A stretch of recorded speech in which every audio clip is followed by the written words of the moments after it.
2023-жылдын 18-мартында Коргоо министрлигинин 52-806 аскер бөлүгүндө атайын багыттагы күчтөрдүн Канжар 10 биргелешкен Кыргыз-Индия машыгуусу жыйынтыкталды. Машыгуунун активдүү фазасында мыйзамсыз куралдуу түзүмдөрдү толуу шарттарда жок кылуу боюнча биргелешкен атайын тактикалык эпизоддорун көрсөтүштү. Биргелешкен машыгуунун планы боюнча тактикалык, тоо аскердик медициналык, ок атуу даярдыгы боюнча, чабуул учурунда имараттын ичиндеги аракеттердин тактикасы жана экстремалдык шарттарда аман калуу техникасы боюнча практикалык сабактар өткөрүлдү. Эскерте кетсек, эки дос мамлекеттин коргоо ведомстволорунун ортосундагы атайын багыттагы бөлүмчөлөр менен Канжар биргелешкен машыгуусу жыл сайын өтүп, былтыркы жылы Индия Республикасынын аймагында өткөрүлгөн.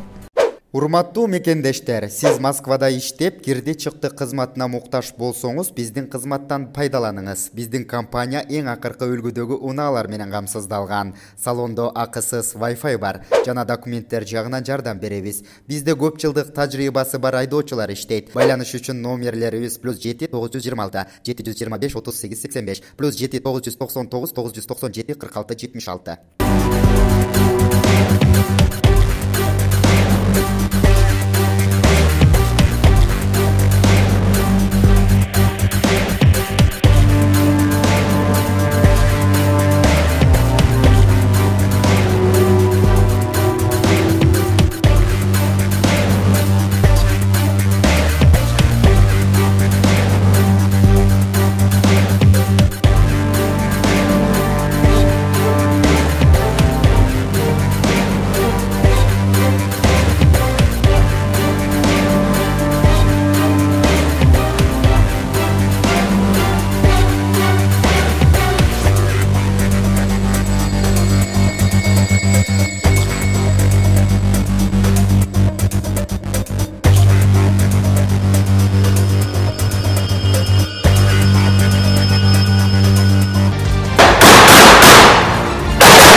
Канжар аттуу эки тараптуу атайын багыттагы күчтөрдүн машыгуусу 2011-жылдан бери үзгүлтүксүз өтүп келатат. Бул машыгуулар эки тарапта тең өтөт.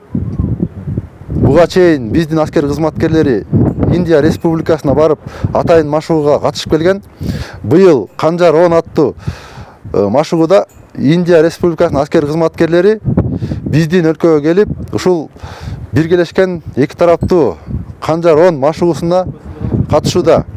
Индия Республикасынын аскер кызматкерлери 2023-жылдын 6-мартында Кыргызстанга келишкен.